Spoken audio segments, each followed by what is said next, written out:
Ahojte, vítam vás pri ďalšej relaxačnej technike a tu nazývam dýchanie cez slámku.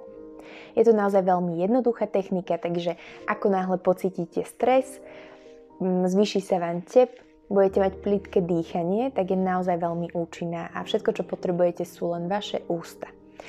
Takže zošpulite ústa, pomaly budete nadýchovať vzduch a potom pomaly vydychujete cez tieto zošpulené ústa vzduch.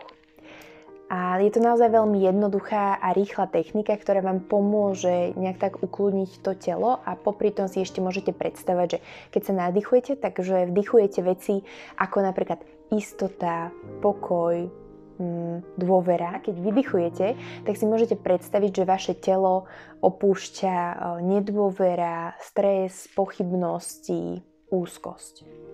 Je to naozaj veľmi jednoduché cvičenie, takže môžeme si popri tom, ako pozeráte toto video, rovno nacvičiť túto techniku.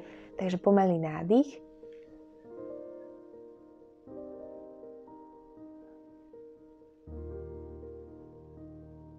A následný pomalý výdych. A je to naozaj relaxačné. Takže ak sa ocitnete v nejakej stresovej situácii, rozhodne odporúčam túto techniku. Ahojte!